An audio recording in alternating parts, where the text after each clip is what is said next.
Welcome to the Having It All podcast, the show about what it takes to live an abundant, loving life. My name is Matthew Bivens, and each week I'm helping you get out of your head so that you can truly have it all. Let's do it.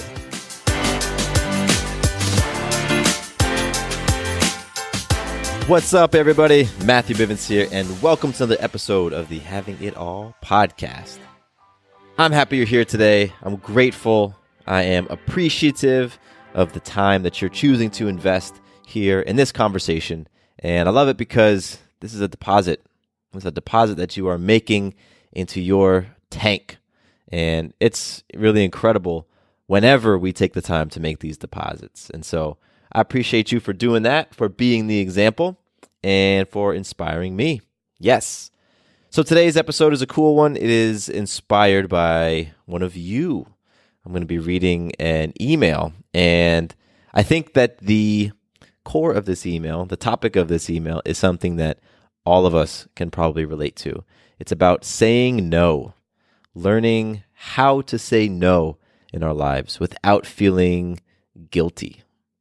I know that's something that I struggled with for a long time and still have some challenges with from time to time, but I have done some very intentional things to shift that and to get to a place where, I'm very clear as to what I will say yes and no to, and I can do it without feeling any guilt. So I think you're going to love that conversation, and let's kick things off with some magic. I'm going to talk about where I have influenced myself this past week, and it's actually around something that's been very challenging for me. I didn't expect it. So in general, things around raising a kid, raising Maya, my beautiful baby girl, have been pretty easy. I never feared being a father. I never really feared the added responsibility and any of those things. But potty training has totally kicked my butt.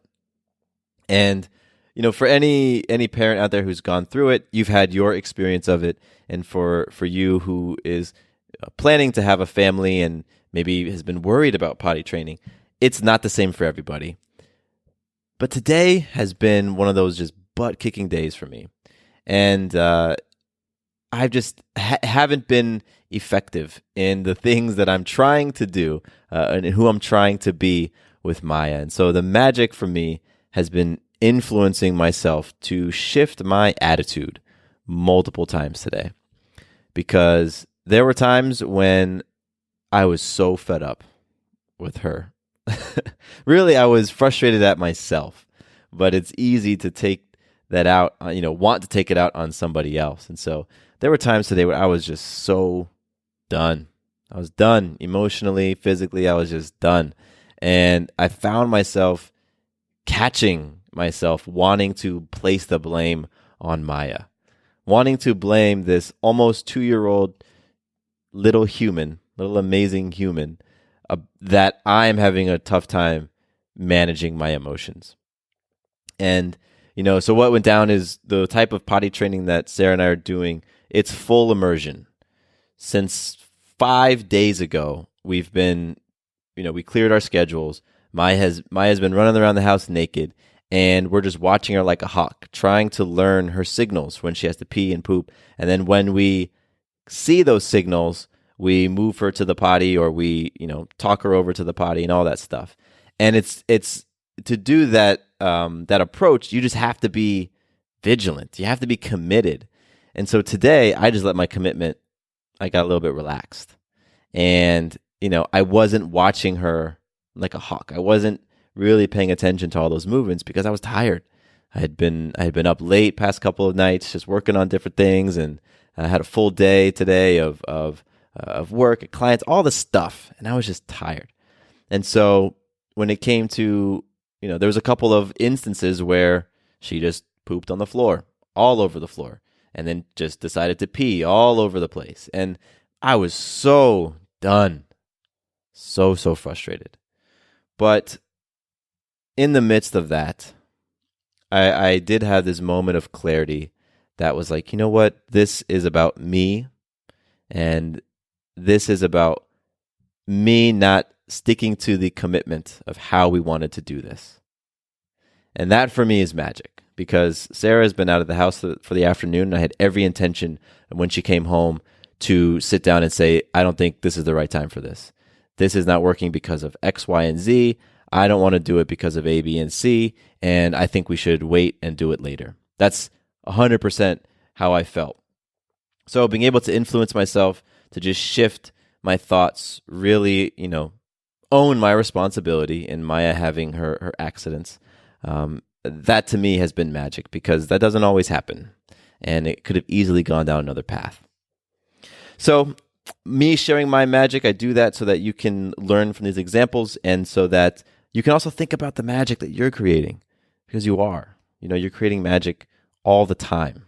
If you decided to drink some juice instead of a super caffeinated coffee, then boom, that's magic. That's influencing yourself to do something that's powerful and healthy for you. So that's all we're doing here.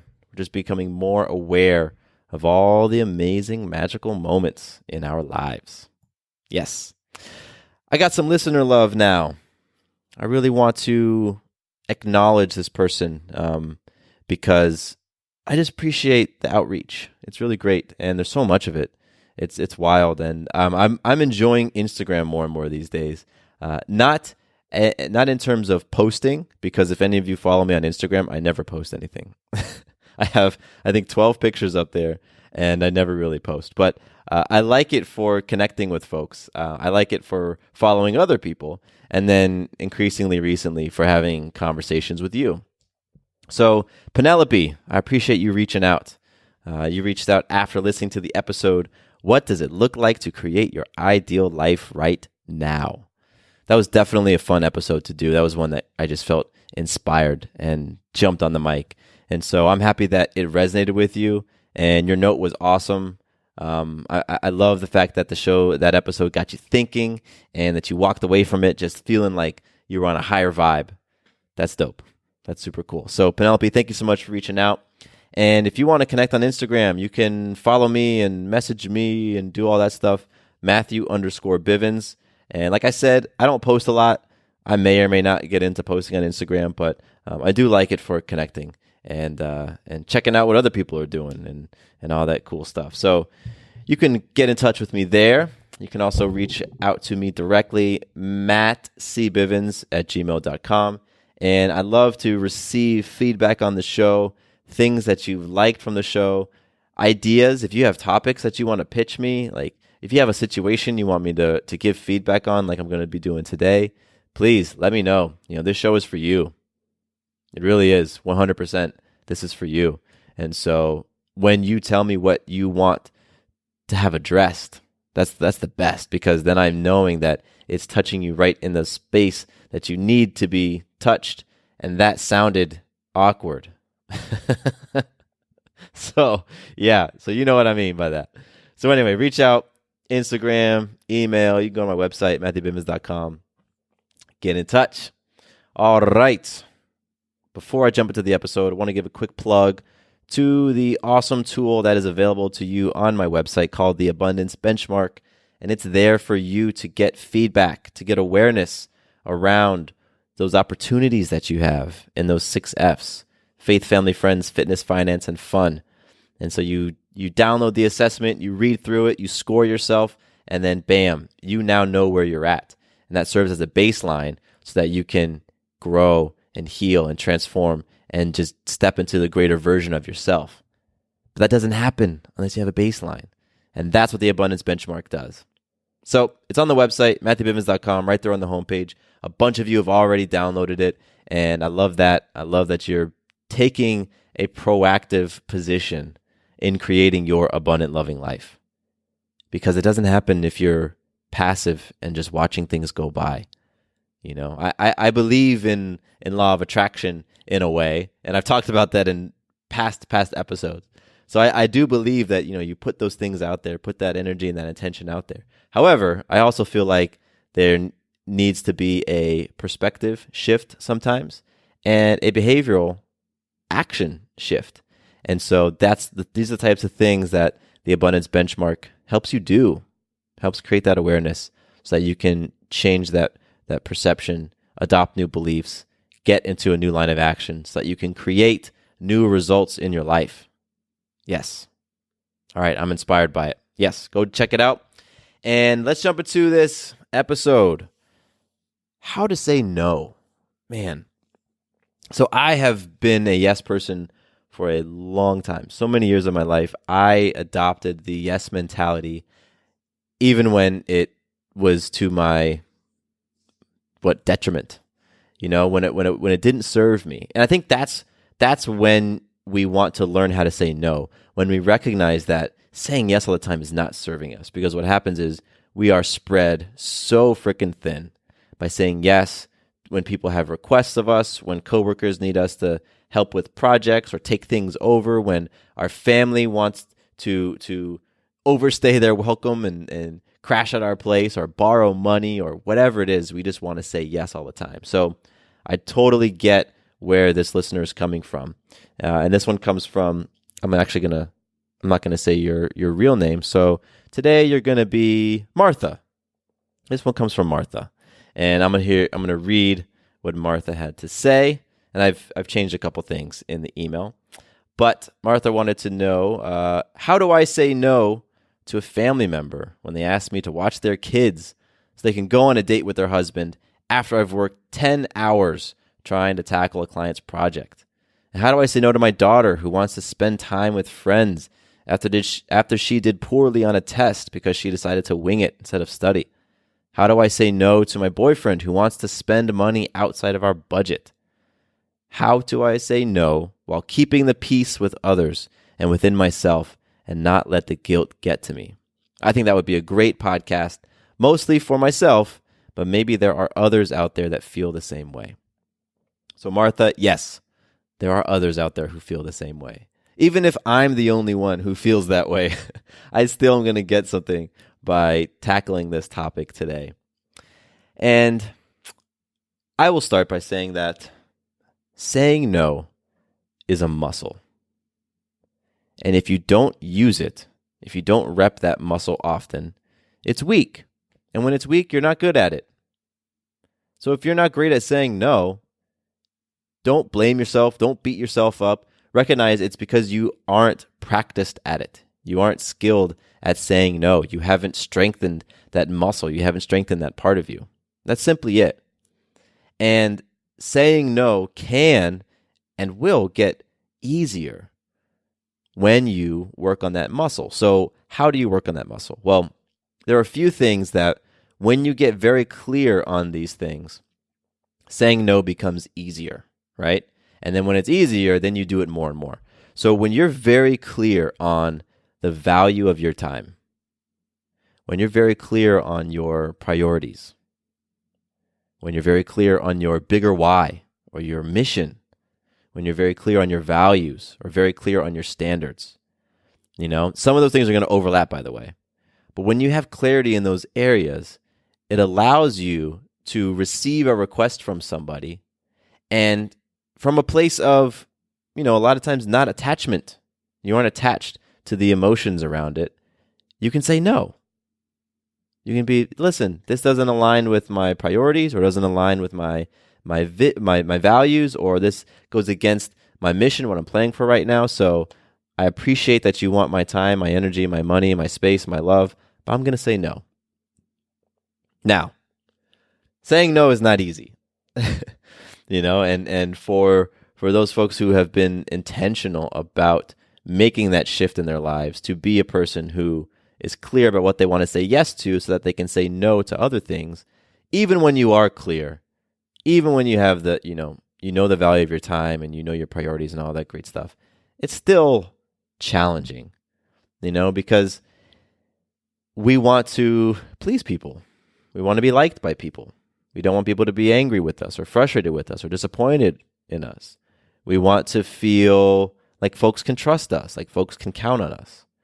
And so a lot of times we believe that saying no means that we are now a bad person, we are mean, all of that stuff. And I think that's just the things that our mind concocts, because I know when I have made a request of somebody and they've been clear as to the important things that are going on with them and they say no to me confidently And without any additional fluff, it's like, okay, cool, got it. I can respect that, and I can keep it moving.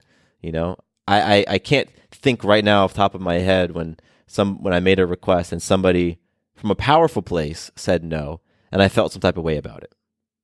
And if I did, guess what? That's my deal. It has nothing to do with them. So let's go through some of these things and unpack them a little bit so that to help you to just get firm in who you are, what you stand for, all that great stuff, so that you can go out and say no more easily. So the first one is really knowing the value of your time. And I'm not necessarily talking about dollar amount value, although that's how I look at it for myself, honestly, a lot of times. For me, saying no happens a lot when people are requesting my time for business or networking things. I have people who want to meet up for coffee or this or that, and I used to say yes all of the time. I felt like, if I had an opportunity to meet with somebody and connect with them face to face, I need to take it, because who knows where that could go?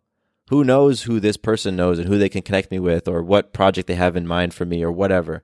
I would never have any way of knowing that if I didn't say yes to the opportunity. So I said yes to a lot of opportunities. And what inevitably would happen is that I would fill my calendar up with these different meetings or meetups or networking things or get-togethers amongst, business acquaintances.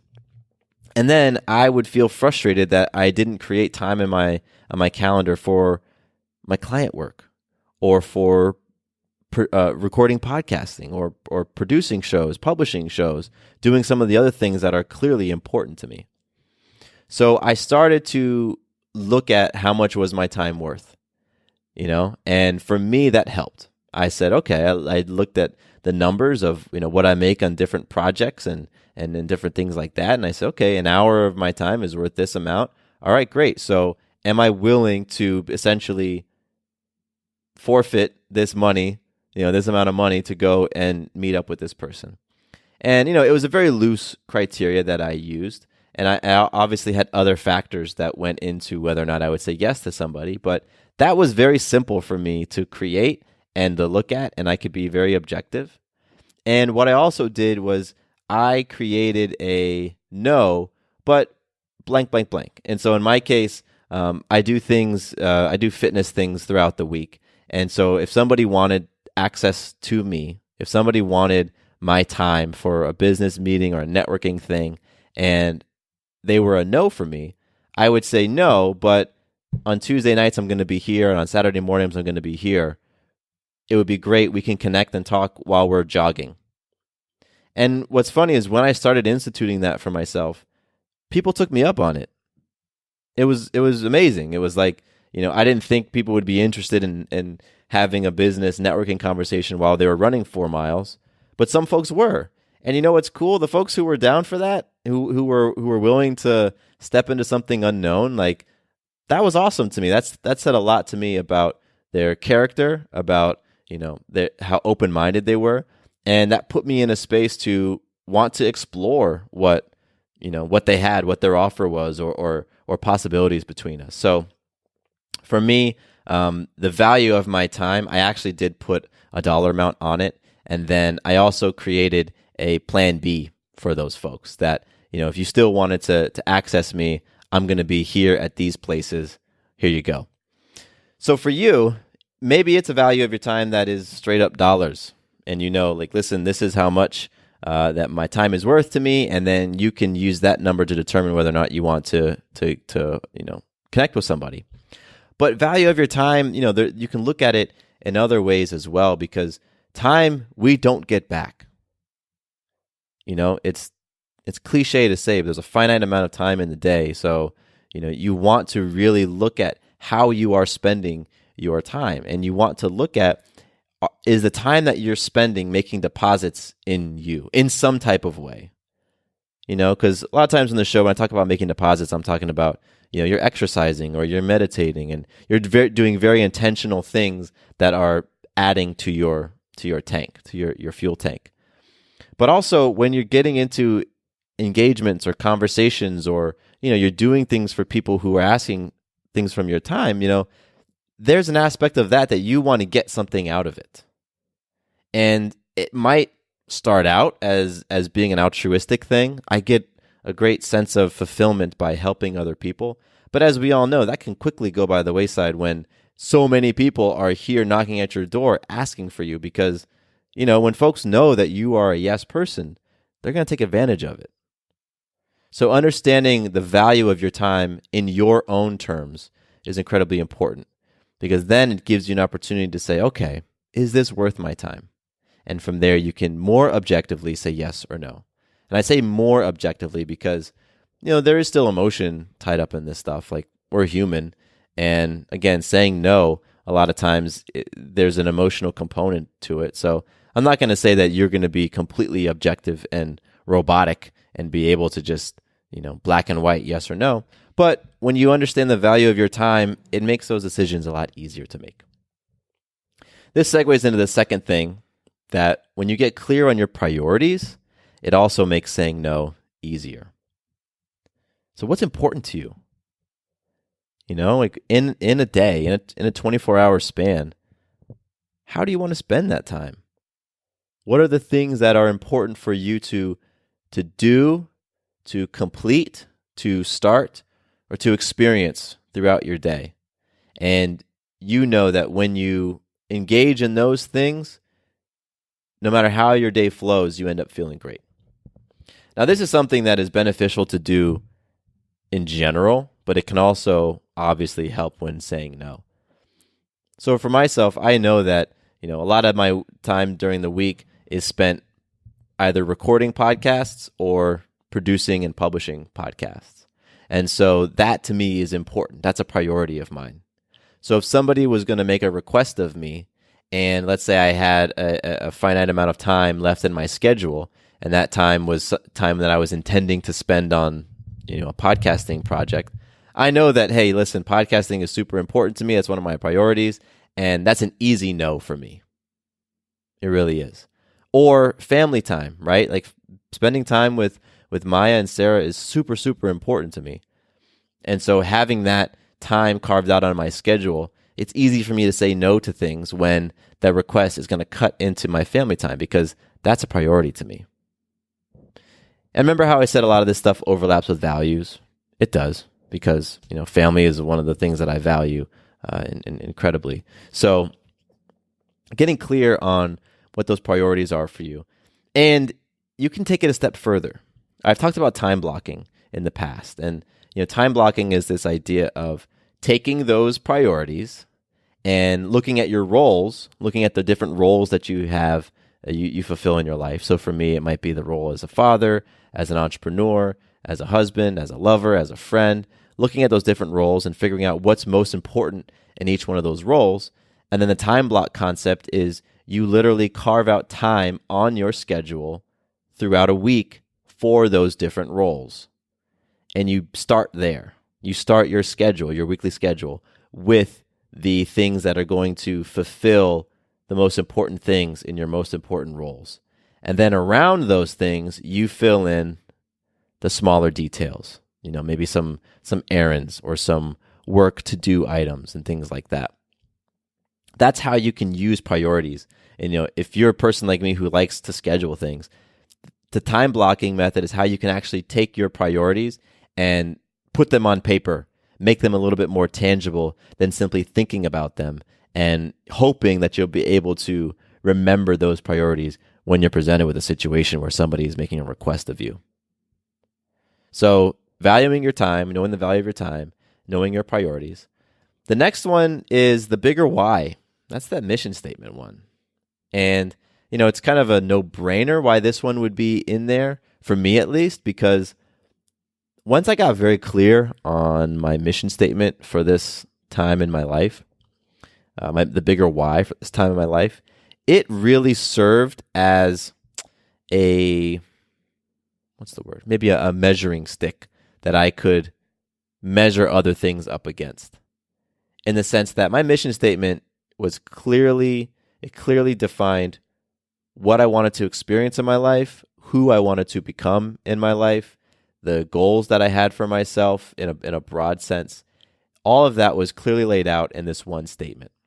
So when a person would come to me and make a request, I could simply look at my mission statement and say, does this request align with what I'm playing for? And if it was a yes, then cool. It was easier for me to say yes to it. If it was a no, it was very clear and very easy for me to say no. And again, this, I know it can come across sounding robotic, sounding unemotional. And I get that. And today, right now, I don't necessarily pull my mission statement out when a person makes a request of me, because I know when something aligns with what I'm playing for and when something doesn't. And, using the mission statement is great when people make big requests. And it might come in handy when people make small requests, when somebody just wants you to help them move, right? Maybe that's something that they want from you. And you can still use something like a mission statement to help with that. What is even, in my opinion, more helpful when somebody makes a small request is knowing your standards. Knowing your standards for the different types of relationships and even friendships that you have in your life. So one of the things that I worked on with my life coach was what we call ITP standards and OTP standards. So if you're from the Atlanta area, then you know what ITP and OTP stand for. It's what acronym for inside the perimeter and outside the perimeter. And that's referring to a highway that goes around the city of Atlanta.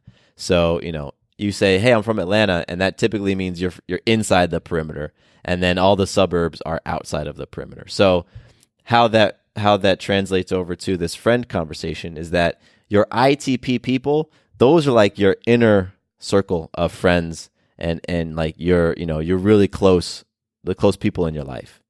Like those are your confidants. Those are your ride or die people. Those are the folks that you go to when you need something, when something goes down, when whatever it is, that's like your crew, the ITP. The OTP, that's outside the perimeter. That's your outer circle of friends.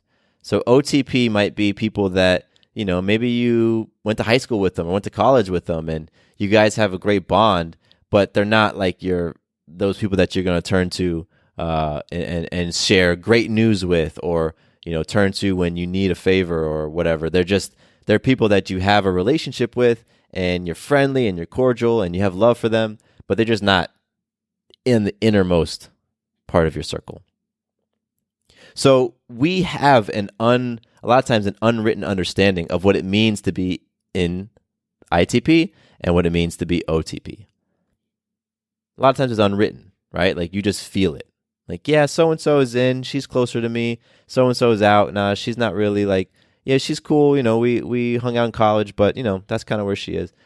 What I'm saying is when you actually take the next step to write down what those standards are, then you can use that as a criteria when people are asking things of you, when people make requests of you. So some of the standards that I have around those people who are like my ride or die crew are things like, are they folks who can have raw, honest, authentic, vulnerable conversations about anything? Even if it's uncomfortable, we can go in and we can have a conversation about it. Are these people who are committed to their personal greatness?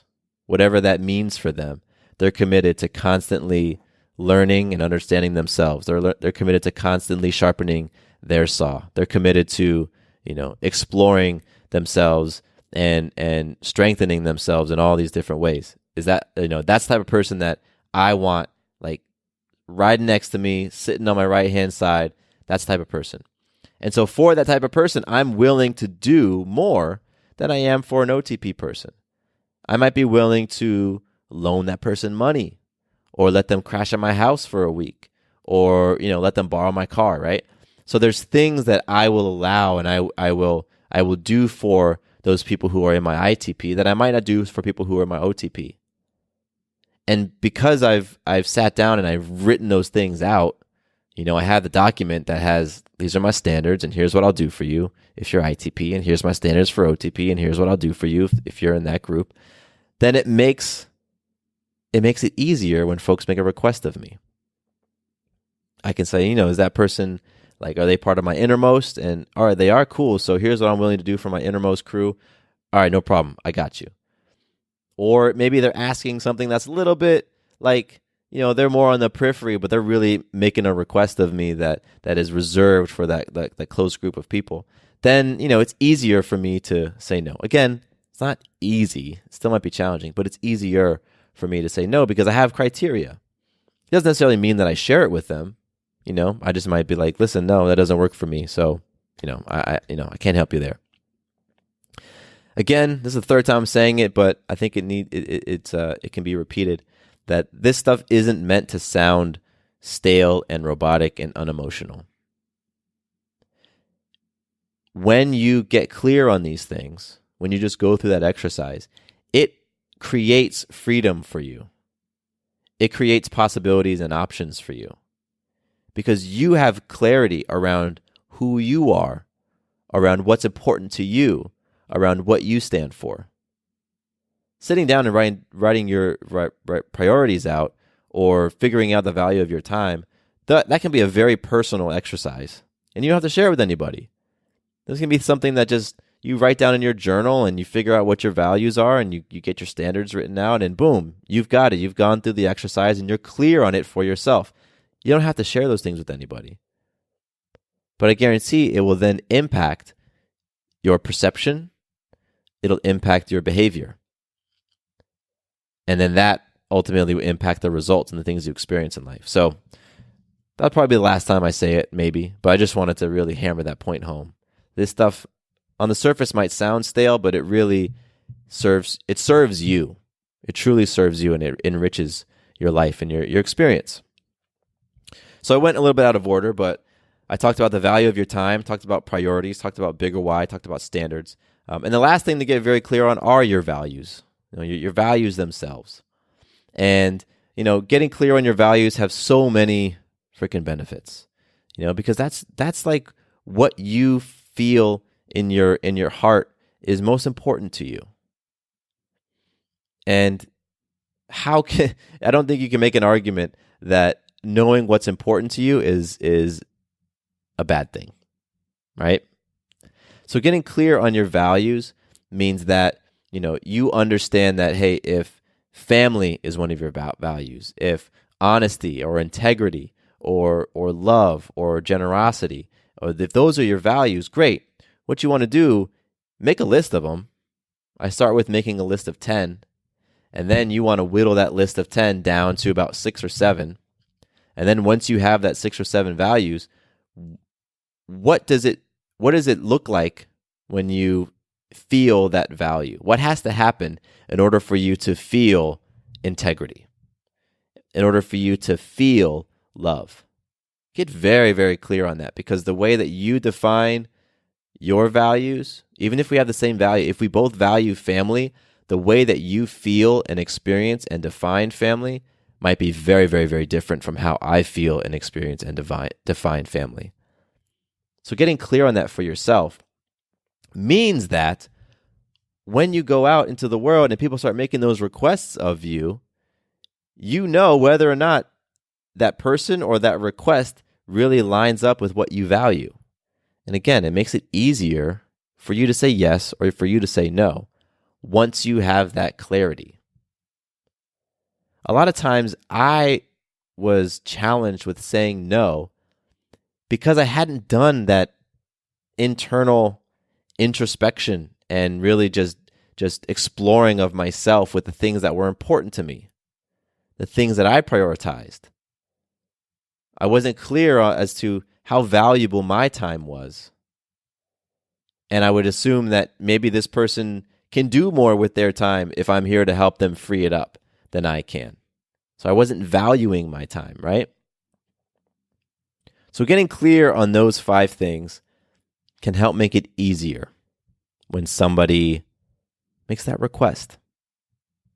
And so for you, Martha, because remember, all of this was inspired by your email, when your family member is requesting your time so that you can watch their kids, so that they can go out and do things, it's probably because it's clashing with some of your values. Maybe it's clashing with your feelings around taking care of yourself, self-love, or maybe around health, right?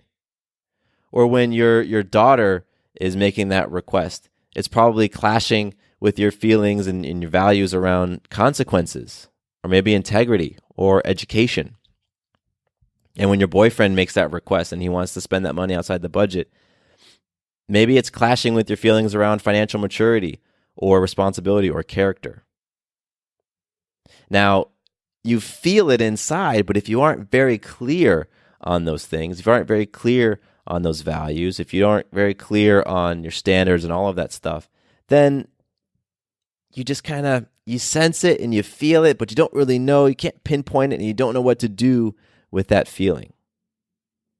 So I think for you, it would be fantastic to go through those things that I laid out there, and spend some time thinking about that for yourself. Spend some time creating that clarity in those areas for yourself. Because in my experience, that helps tremendously when people start making requests of you. And I also just want to say again that saying no doesn't mean you are a bad person. Doesn't mean that you don't care for other people, right? You are not responsible for their feelings of being let down or being frustrated. That's not your responsibility. That's not something for you to carry because they made a request with expectations. Now, in the beginning, they might feel that way because they're probably used to you operating in a certain way. And that's okay because they're going to get used to the new norm when it comes to asking things of you. And that's fine. And once that new norm is established, boom, they understand the boundaries because now they're getting some glimpses of your standards and how you're holding your standards. Okay, then people start to recognize, okay, you are a person I can go to for this. I'm not going to take these other things to you though. I'm gonna need to go find somebody else who's a yes person and see if I can get that from them. So you can let go of those feelings of guilt.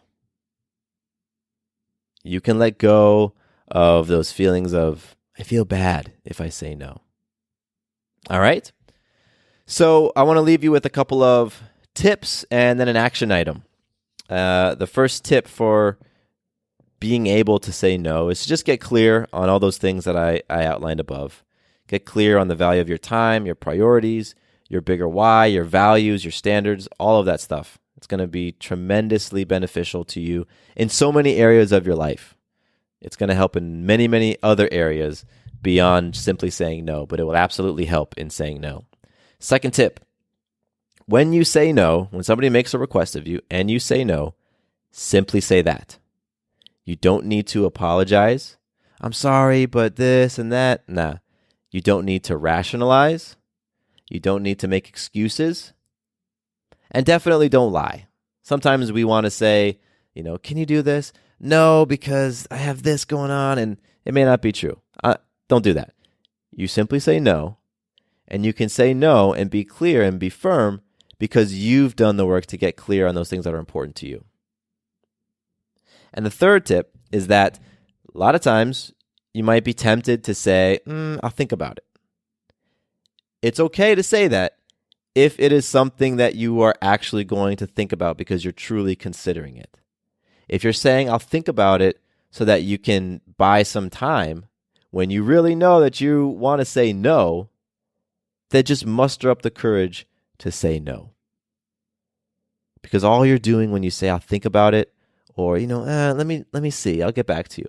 All you're doing in that case, when you are clear that you want to say no, you're just stretching out the anxiety. You're just stretching out the feeling of tension within you until you finally get to the point where you either muster up courage later on down the road, or you're hoping something happens and they retract their request and they go and find somebody else so you don't have to even deal with it. That's all you're doing. If you know you want to say no, say it and be done. All right. So your action item and the action item for you listening right now is to practice saying no. I want you to practice saying no throughout this next week. It's Tuesday right now. From Tuesday to Tuesday, just practice saying no to small things. You will be presented with so many opportunities in the next 7 days, I promise you. And so all you're wanting to do is say no 4 times. 4 times in the next week. Remember, it's a muscle. You have a no muscle in you. And right now it's just weak. So all we want to do in the next week is simply practice. As you practice it more and more, you're going to feel more comfortable saying no to people. And the reality is that when you say no to someone else, it's really because you're saying yes to yourself and you're saying yes to the things that are truly important to you.